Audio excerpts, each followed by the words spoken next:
Welcome back, legends.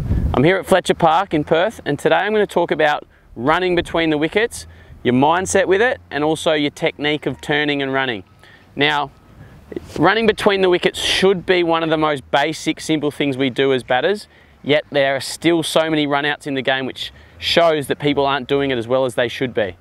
Now, running between the wickets, you've always got to be aggressive but sensible at the same time. So, a little demo. Let's just say I'm batting and I hit the ball here through the offside. One of the most important things, and you would have all probably hopefully been told this from the day you started playing cricket, you always got to run the first one hard. If you jog the first one, you might cost yourself a chance of getting a second or third run. The first thing with running between the wickets, you always got to run the first one hard. So guys, the second important thing with running between the wickets is that we turn facing where the ball's gone.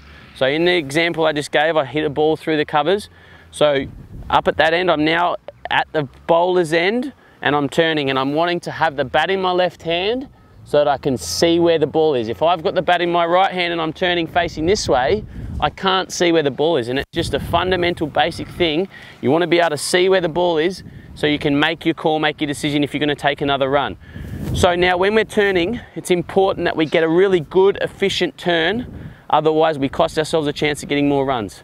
A lot of people, a lot of kids, they get too close to the line and they end up putting their bat too far past the line, and they're costing themselves a lot of time. All you need to do is get a tiny bit of the bat past the line, then you can go. So you really want to get just that little bit over line so that you can then get up the other end quicker, okay? So the first thing, bat in whatever hand it needs to be so that you can see the ball. Then we're trying to get low and really stretch our arm out. Okay, really low and stretch. When I'm practicing, which you'll see in a second, I like to get my other hand on the ground so that it shows that I'm really low. It's then about getting an efficient turn back into the line, the direction we want to run. Okay, we don't want to be turning and then doing a semicircle, because that slows us down, takes us off the line we want to go. So you want to get nice and low and then turn your hips and feet and start to run back in the direction you want to go.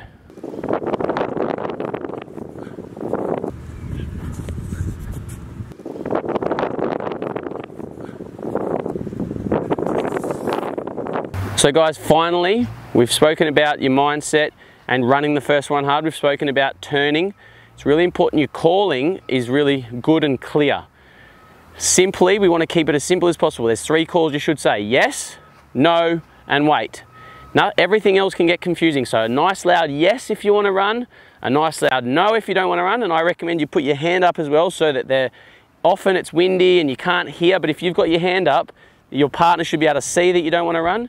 And then a waiting call, or wait, is probably the most important call, because it's when you're unsure and you tell your partner to wait and be ready for a yes or a no. That's what you do when you're unsure and you're waiting to see if it beats the fielder. You don't want to use things like go, sounds like no, could get confusing. So you just be really clear with your calling, and as always, nice and loud. Project your voice so your partner can hear you. If your partner can't hear you or you can't hear your partner, make sure you tell them you've got to call loud. Can't hear, it's windy, whatever's happening, there's a lot of going on there, around the outside, whatever.